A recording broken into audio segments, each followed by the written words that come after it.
শহীদ জিয়া ফাইজমানি football tournament ২০২৬ Majumdarhat Babupur high school মাঠে জমজমাট একটি সেমিফাইনাল হলো।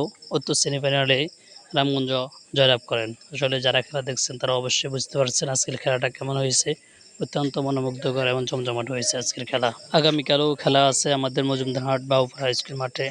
তো আপনারা খেলা দেখবেন, খেলোয়াড়দেরকে উৎসাহ করবেন। আর যারা আমার ভিডিওটা দেখছেন অবশ্যই লাইক কমেন্ট শেয়ার করে পাশে থাকবেন, এটাই আপনাদের কাছে কামনা করি, এটাই চাওয়া। ওকে ভাইয়া।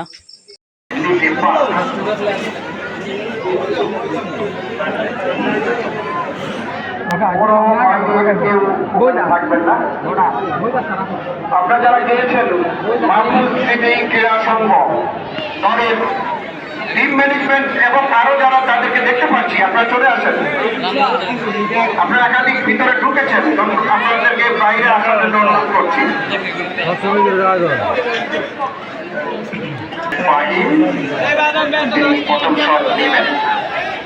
তাকে মোকাবিলা করবেন প্রতিপক্ষ দলের মাহমুদ স্মৃতি ক্রীড়া সংঘের রামগঞ্জ দলের গোলকিপার সাদ্দাম।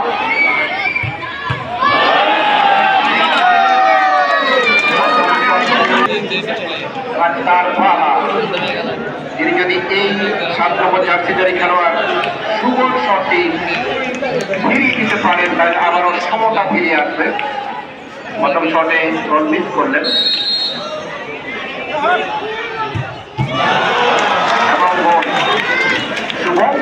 শুভ সূচনা করলেন।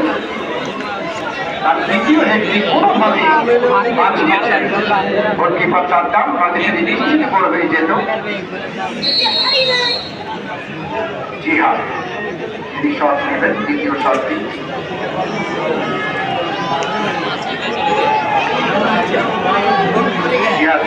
এদিকে প্রস্তুত সাদ্দাম,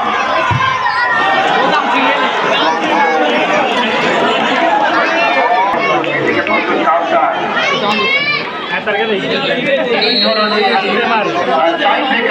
নোয়াখালী জুনিয়র ফুটবল একাডেমিতে হারিয়েছিল, নোয়াখালী জুনিয়র ফুটবল একাডেমি একটি মিস করেছিল।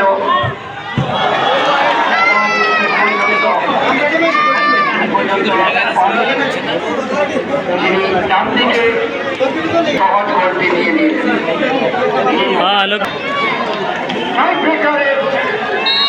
নামক ভাগ্যের কাছে সে সুন্দরকে অসহায় হতে হয়।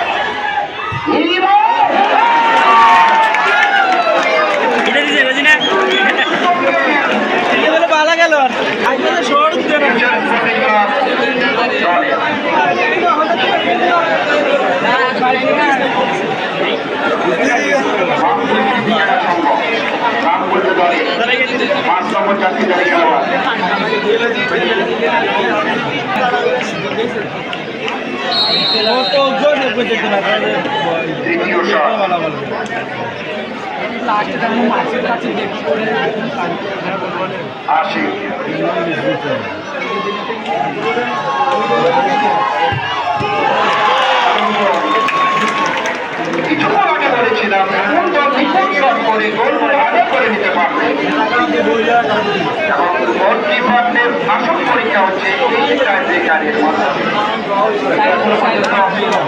গোলকিপাররা বল থামাতে হয়নি, বল এমনি এমনি থেমে গেছে, অর্থাৎ গোলকিপারের কোনো ভূমিকা নেই সেখানে। তাদের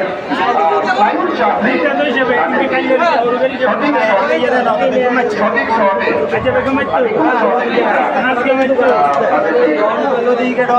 করেছে यार